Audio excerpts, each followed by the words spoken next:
আসসালামু আলাইকুম ওয়া রাহমাতুল্লাহি ওয়া বারাকাতুহু।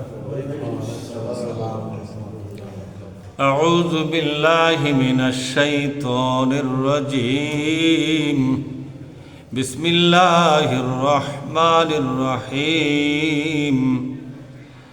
আফারাআইতাল্লাযী তাওয়াল্লা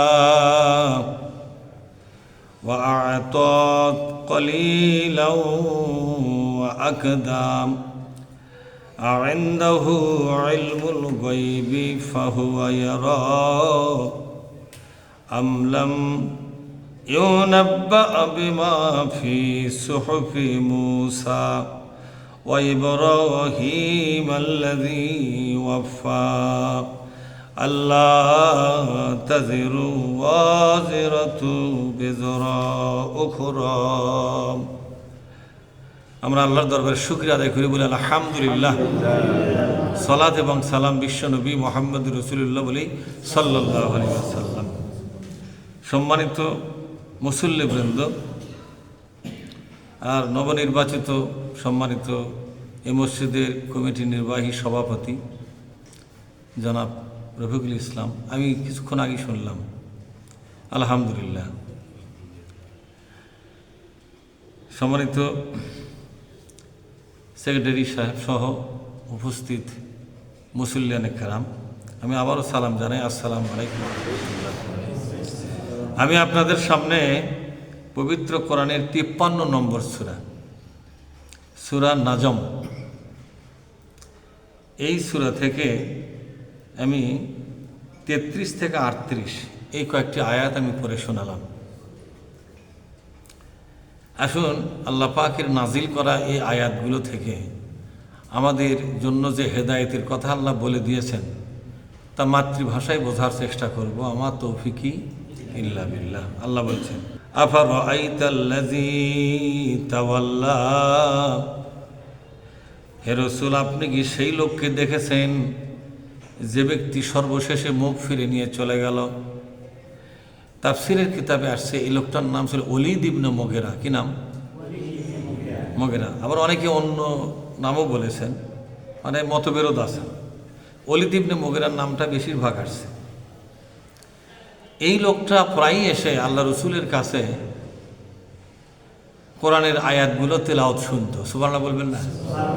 তার এতই মজা লাগতো, তিনি শুনতেন। তিনি ছিলেন কাবার মুতাওয়াল্লি, সভাপতি বলা যায়, কমিটির সভাপতি। তিনি সরকারি ক্ষমতায় ছিলেন না, তবে ব্যক্তিগতভাবে কাবার সভাপতি হিসেবে তার বিরাট একটা সম্মান মর্যাদা এবং আধিপত্য ছিল, বুঝছেন? তার কথা সরকার মানত। তখনকার সরকার ছিল আবু জেহেল, আর ওটা সরকারি নয়, কিন্তু কাবার দায়িত্বে থাকার কারণে তার একটা কথার কি ছিল, দাম ছিল। কয়েকজন মিলে সভাপতি ছিল। আরেকজন সভাপতি ছিল হচ্ছে আপনার এই যে বিশ্বনবীর চাচা আবু তালেব, উনিও ছিলেন নেতার দায়িত্বে। তো ওলীদ ইবনে মুগীরার কথাটা বেশি শোনা যায় যে উনি পাওয়ারফুল বেশি ছিলেন। এই লোকটার সম্পর্কে কেউ কেউ বলেন সম্পর্কে দাদা হচ্ছিল, বয়স্ক মানুষ তো দাদা। বিশ্ববিখ্যাত বীর খালেদ নাম শুনেছেন? এনারই ছেলে খালিদ ইবনে ওলীদ বলা হয় না, এই ওলীদ ইবনে মুগীরা। এই লোকটা বিশ্ব নবীর কাছে বসে বসে মজা করে কোরআন শুনত। মজা করে কোরআন শুনতে শুনতে এক সময় মনে হলো ইসলামের ভিতরই মনে হয় মহাসত্য লুকে আছে। কোরআনের কথাগুলো তার কাছে সত্য বলে মনে হচ্ছিল। কোথায় যেন কলিজার মধ্যে আয়াতগুলো, কোরআনের এই দাবিগুলো কলিজার কোনো না কোনো জায়গায় মনে হয় স্থান করে নিচ্ছিল, দখল করতেছিল। এক সময় মনে হলো না রে না, আর আমি অন্য দলে থাকব না, আমি মুহাম্মদ রাসূলুল্লাহর দলে যোগদান করিব। এটা তার মনে হলো। বিভিন্ন রাত গল্প গুজব করলো যে না, মুহাম্মদকে আমি যদি খারাপ বলি, মুহাম্মদই ভালো।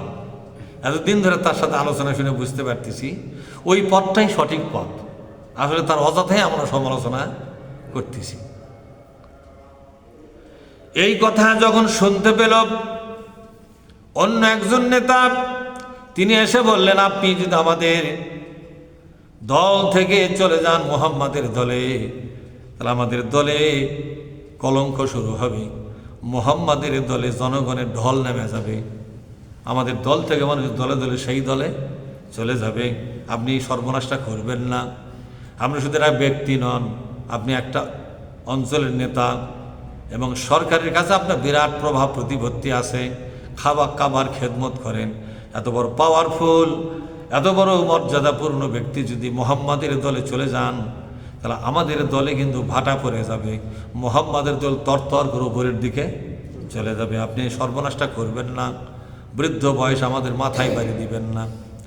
তিনি বললেন, শোনো, মুহাম্মাদের কাছে যে আয়াতগুলো আমি শুনলাম, আয়াতগুলো শুনে আমি বুঝতে পেরেছি, আমি যদি কোরআনের পক্ষ না নেই, বলেন, আমি যদি কোরআনের পক্ষ না নেই, কোরআনের দলে দলভুক্ত না হয়ে মুহাম্মদ যে মিশন নিয়ে দুনিয়ায় এসেছে, ওই মিশনে যদি আমি যোগদান না করি, মরণের সাথে সাথে আমার কবরটা জাহান্নাম হয়ে যাবে। দেখছেন কত বড় উপলব্ধি তার। কিয়ামত যেদিন কায়েম হবে, সেদিন আমার বিনা হিসাবে জাহান্নাম হবে। আমি জাহান্নামে যেতে চাই না, কবরের আযাবও নিতে চাই না। আমি একটু পরজীবন, আমার এই জীবন তো প্রায় শেষের দিকে, আমি মুরব্বী হয়ে গেছি। কি হয়ে গেছে? মুরব্বী হয়ে গেছি। আমি তো শেষের দিকে চলে যাচ্ছি। আমি কবর আযাব আমাকে দিলে আমি সহ্য করতে পারবো না, জাহান্নামেও যেতে পারবো না, ওর খুব ভয়ের জায়গা। সুতরাং জাহান্নাম থেকে বাঁচার জন্য, কবর আযাব থেকে বাঁচার জন্য মুহাম্মাদের আন্দোলনে যোগদান করা ছাড়া আর নাজাতের কোনো পথ খোলা নাই। কার পথ? নাজাতের পথ খোলা নাই। কাফের নেতারা বুঝতে পারলো এর মাথা কোরআনের দখলে চলে গেছে প্রায়, ঠিক না? এর মাথা প্রায় কোরআনের দখলে চলে গেছে। তারা এসে বলল, জনৈক একজন প্রভাবশালী নেতা বলল, ওলীদ ইবনে মুগীরা, তুমি শোনো শোনো, যে কবর আযাবের ভয় পাচ্ছ, ওই কবর আযাবের দায়িত্ব যদি আমরা নেই, কি নিবে? পরকালে জাহান্নামে যাবা, এই ভয় পাচ্ছ। আমরা যদি তোমার কাছে কাবা শরীফ শুয়ে কসম খায়া, কাবা শরীফের হাতে হাত, মানে গায়ে হাত দিয়ে যদি কসম খায়া, ওই আল্লাহর নামে কসম খায়, কার নামে কসম খাবে? এর তাফসীরের মধ্যে আছে, বুঝলেন? নে পড়লে আপনাদের মজা লাগতো। তাফসীর তো কিনবেন না, পড়বেনও না। যারা পড়ে আনা টন্টনা হয়ে আছি, তার কাছে বসবেনও না। আজকে বলছেন, আরও আপনারা বসেন, এটা আপনাদের ফরজ। এই আলোচনা শোনাগুলো কি আপনার ফরজ মনে করেন না? জ্ঞান অর্জন করা কি? সুতরাং এই কাবা ঘরের মালিকের নামে কসম খেয়ে আমরা বলবো, কাবা ঘরের গিলাফের সাথে হাত দিয়া আমরা বলে দিব, কথা দিব, প্রতিশ্রুতি দিব, কসম খাবো, আপনার কবর আযাবের দায়িত্বভার আমরা নেব, জাহান্নামের আযাবের দায়িত্বভার আমরা নেব। তবে কিছু পয়সা করে দেওয়া লাগবে, নাউজুবিল্লাহ বলে, কিছু টাকা দেওয়া লাগবে। এত টাকা দিলে আমরা দায়িত্ব নেব, তবু আপনি আমাদের দলত থাকেন, যান না ওই দিকে গেলে লোকজনের ঢল ওই দিকে শুরু হয়ে যাবে। আমাদের দলটা অক্সিজেন শর্ট করে মাঝজেঙ্গা মরে, আমাদের দলটা লোকের অভাবে আস্তে আস্তে ছোট হয়ে শেষ হয়ে যাবে, আর এই সর্বনাশের মূল ব্যক্তি আপনি হবেন। তিনি বললেন, আচ্ছা ঠিক আছে, আমি টাকাই দেবো, তাহলে ওদিকে আর যাবো না, আমার কবর আযাবের তোর দায়িত্ব নেই, তাহলে ওদিকে যাবো খায়। কত টাকা? বলে এত টাকা। আচ্ছা ঠিক আছে। প্রথম কিস্তি দিয়েছেন, প্রথম কিস্তি দিয়েছে, দিয়ে মুহাম্মদ সাল্লাল্লাহু আলাইহি ওয়াসাল্লাম জানালো, আসবেই চাইছিলাম কিন্তু আর আসবো না। আল্লাহ রাসূল দুঃখ পায় যে হায় আল্লাহ, এ লোকটার মগজটা কোরআনের দখলে প্রায় আসিয়েছিল, প্রায়ই কোরআন শোনে, সুন্দর সুন্দর কোরআনের দখলে প্রায় আসিয়েছিল। এই কোন জায়গা কি পেঁয়াজ খায় আবার উল্টো মুখে গেল, কি ইডা হলো? যে কোরআনের দাওয়াত দেয় তার কিন্তু মন খারাপ হয় না? যে লোকটা আসবার ধরে কিন্তু আবার উল্টো দিকে ফিরে চলে গেল। সম্মানিত ভাইয়েরা, যখন ফিরে চলে গেল, আল্লাহ পাক কোরআন আয়াত নাজিল করে দিয়ে বললেন, প্রথম আয়াত, আফার আইতা, হে নবী আপনি কি দেখেছেন, আল্লাজি তাওয়াল্লা, যে ব্যক্তি সত্য বোঝার পর সত্য কবুল করবে ভাব, এমত অবস্থায় একটা বিশেষ পরিস্থিতি তৈরি করে সে আবার উল্টো দিকেই চলে গেছে। তাওয়াল্লা আমার উল্টো পথে। দেখেন ঘটনাটা আল্লাহ কিভাবে করে আয়াতে ইতিহাসটা তুলে ধরেছে। জোরে বলুন সুবহানাল্লাহ। ওয়াত কলিলা ওয়া আকদা, সে কি করল? ওয়াত কলিলা, চুক্তি করা টাকা অল্প পরিমাণ দিল। ওই প্রথম কিস্তি, মানে কিস্তি করেছে, বোঝেননি যে এত টাকা তো একবারে দেওয়া পারবো না, জাহান্নামের দায়িত্ব, কব্বর আযাবের দায়িত্ব, টাকাগুলো কমও চাইনি যে তোমার কবর আযাব আমরা নেবো, জাহান্নামের দায়িত্ব আমরা নেবো, কত টাকা দেবো, এত টাকা দিলে তাহলে ওগুলো সব দায়িত্ব আমাকে নেই, পরকালে যেটা হয় হবে, তুই টাকা দে। আল্লাহ পাক বলছেন ওয়াতা কালিলা, অল্প পরিমাণ দিল, প্রথম কিস্তিটা দিয়ে দিল। ও আকদা, এরপরে বলল আর দিতে পারবো না, 1 টাকাও দেব না, এতে যদি হয় হবে, না হয় না হবে। মানে যাই ওই কব্বরের দায়িত্ব লেছে, তাই করছি কে টাকা কম দিলে তুমি দায়িত্ব নেবো না, করছি এতে দিলে দে, না দিলে না দে, যা দিছি আর দেওয়া পারবো না। আল্লাহ বলছেন টাকা দিবে চাই, আর এই যে ও আকদা, টাকা দেওয়া বন্ধ করলো, টাকা দেওয়া কি করলো?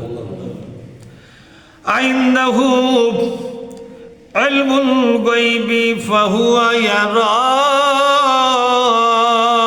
আল্লাহু আকবার। আল্লাহ পাক বলছেন ও দুনিয়াবাসী, তারে জিজ্ঞেস করো গায়েবের ইলম কি তার কাছে আছে? টাকা দিলে কি কবরের আযাবের দায়িত্ব কাউকে দেওয়া যাবে নাকি? কেউ টাকা খেয়ে যদি রাজিও হয়, আমি আল্লাহ কি কবর আযাব কি তার উপর দেব নাকি? মানুষ পাগল হতে পারে, আমি আল্লাহ কিন্তু পাগল নয়, আমি আল্লাহ কিন্তু। তুমি যে নাটক করলে, তোমাদের 2 জন নাটক তোমাদের মধ্যেই থাকবে, কবরের আযাবটা ভাগ বাটোয়ারাও হবে না, যার শাস্তি তাকেই পাওয়া লাগবে, টাকার বিনিময়ে এই শাস্তি ট্রান্সফার হবে না, টাকার বিনিময়ে এই শাস্তি ট্রান্সফার হবে না। কত বড় সিদ্ধান্ত জানালে গে? ফাহুয়া ইয়ারা, ওই লোকটা কি আল্লাহ পাকের কাছে একটা লোকের আযাব কিভাবে কার্যকর হবে, টাকা দিলে পরে আযাব ট্রান্সফার হবে, এই সিদ্ধান্ত আল্লাহ নিছে কি নাই? এটা সে নিজের চোখে দেখে আসছে নাকি? বরং এগুলো তাদের পাগলামি। এগুলো কি জোরে বলুন? আমলাম ইউনাব্বা বিমা ফি সুহুফি মুসা, কোন আল্লাহু আকবার। অথবা তাদের কাছে আল্লাহ রব্বুল আলামিনের এই অবগতিকরণ কি হয় নাই? আল্লাহর কোরআনের আয়াতগুলো কি তাদেরকে জানানো হয় নাই? সেখানে বলা হয়েছে, যা কিছু বলা হয়েছে সেটা কি তাদের বিশ্বাস হয় নাই? তাদের কাছে মুসা নবীর সহিফা সমূহের কথা কি পৌঁছে নাই? মুসা নবীর কিতাবের মধ্যে এমন কোনো সুযোগ কিন্তু রাখা হয় নাই, ছিল না। যে একজন অপরাধ করবে, সে কিছু লোক টাকা দিয়ে ঠিক করবে, তারা তার জাহান্নামের আযাব আর কবরের আযাবের দায়িত্ব নিবে, এরকম কোন কথা মুসা নবীর কিতাবেও ছিল না। তাদের কাছে কি এই খবর পৌঁছে নাই? ওয়াইবরাগিমাল্লাযী ওয়াফা, কোন আল্লাহু আকবার। কিন্তু জোরে বলেন না আল্লাহু আকবার। আল্লাহ পাক বলছেন আমার ইব্রাহিম যে সহিফা পেয়েছিল, সেই সহিফা, এই কথাটাও তো তারা পড়াশোনা করেছে। তার মানে ওখানে তখন ইব্রাহিমের সহিফাও ছিল, মানুষের ঘরে ঘরে ছিল, যদিও কিছু এলোমেলো ছিল, তারপর কিছু অংশ ছিল। সেই সহিফাগুলোর মধ্যে তারা তো পড়াশোনা করে দেখেছে এ ধরনের কোনো সুযোগ নাই, অথচ তারা এটা পরকালের জাহান্নামের আযাবের থেকে বাঁচার খেলা খেলতেছে, এটাকে খেলতামাশা মনে করে বসেছে। ব্যাপারটা এমন নয়। আল্লাহ তাজিরু ওয়াজিরাতু বিজরা উখরা, বরং চূড়ান্ত কথা হলো ইব্রাহিম আলাইহিস সালামের সহিফার মধ্যে যে কথাটা ছিল, একই কথা ছিল মুসা নবীর সহিফার ভিতরে। মুসা নবী সেই কথাটা কোরআন শরীফের মধ্যে আসছে। কথাটা হলো কারো বোঝা কাউকে দেওয়া হবে না, যার পাপের বোঝা তাকেই বহন করতে হবে। দুনিয়া দিয়া দিলেও কোনোদিন কারো বোঝা কাউকে দেওয়া হবে না। লাউ আন্না লাহুম মা ফিল আরদি জামিআও ওয়া মিসলাহু মাআহু লাফতাদাউ বিহি।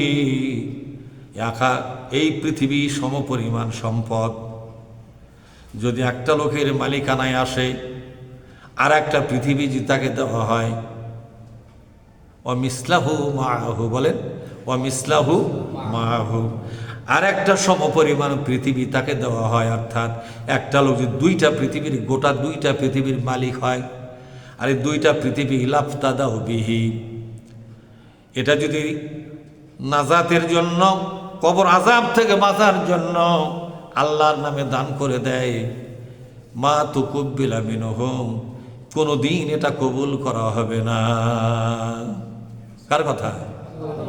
আল্লাহ বলছেন তোমার পাপের বোঝা দান খয়রাত করেও কিন্তু নাজাত পাওয়া। ও তো কয় টাকা দিয়েছ হক? আল্লাহ বলছে দুইটা পৃথিবী, একটা না, কয়টা? দুইটা পৃথিবী পরিমাণ বিশাল সম্পদ যদি দান করা হয়, কবর আযাবের 1 ঘন্টা আযাব কাউকে কমানো হবে না, পরকালের আযাব কমানো হবে না। একটা ভয়াবহ কথা আল্লাহ কোরআনুল কারীমে আগেই যোগান দিয়েছেন, বলে দিয়েছেন, চূড়ান্ত সিদ্ধান্তের কথা আল্লাহ জানায় দিয়েছেন। এই পাগলামির মধ্যে কোনো কিছু লাভ নাই। নিজেরাই অর্থ সম্পদ শেষ হবে, কয় টাকাই বা দান করবে? গোটা দুনিয়া যদি দান করো লাভ হবে না। কার কথা? আল্লাহ। কি কথা?